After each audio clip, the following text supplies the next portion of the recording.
The Philosophy of Chess, Chapter 1. The Pawn, Part 3. The Soul of Chess. There is an old saying repeated by some of history's greatest chess players. Pawns are the soul of chess. At first, that sounds impossible. How could the weakest pieces be the soul of the strongest game? Shouldn't that title belong to the queen? Or perhaps the king? Maybe the brilliant knight with its impossible forks? Or the bishop stretching across the board like an arrow?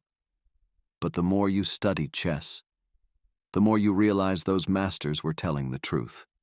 Because long before combinations appear, long before sacrifices become possible, long before the kings come under attack, the pawns have already decided what kind of game will be played. Imagine walking into a city. You don't judge the city by its tallest building. You judge it by its streets, its bridges, its neighborhoods, its foundations. If the roads are broken, even the most beautiful buildings become difficult to reach. A chess position works the same way. Your pawns are the roads your army must travel. Every pawn you move changes the landscape. Some roads open, others close forever. One pawn may create a safe home for a knight. Another may imprison your own bishop. A single advance can create freedom, or leave behind a weakness your opponent attacks 20 moves later. That is why experienced players study pawn structures before they study attacks. Because attacks usually come and go. Pawn structures often remain for the entire game. Now let's understand one of the strongest ideas in chess. A pawn chain. A pawn chain forms when pawns protect one another diagonally. Instead of standing alone, they become connected. One supports the next supports another, like mountain climbers connected by rope. No pawn carries the weight alone. That image contains a lesson far greater than chess.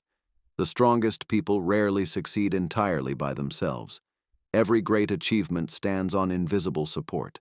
Teachers, parents, friends, mentors, discipline, faith, daily habits.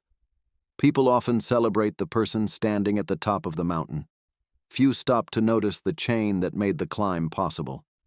Grandmasters understand something beginners overlook.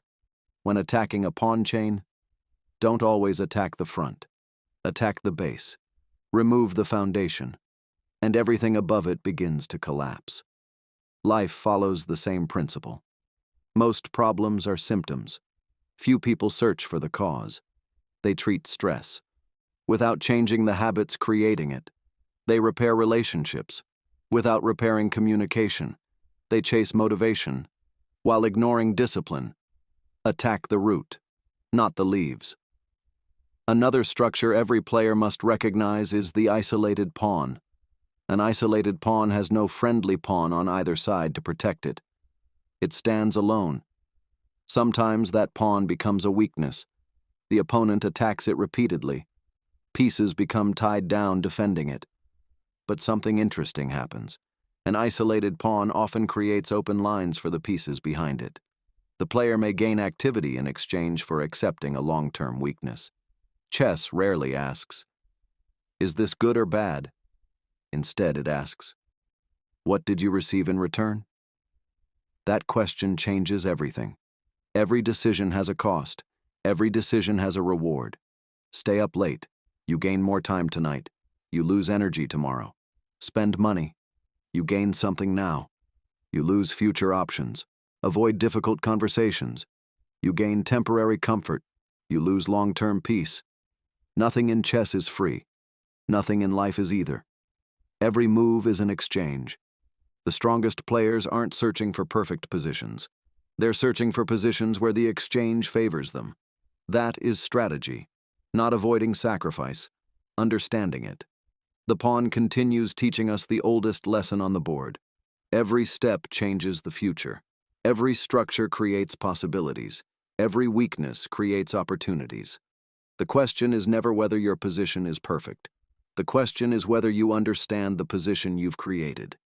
Because once you understand your structure, you stop reacting to the game. You begin shaping it.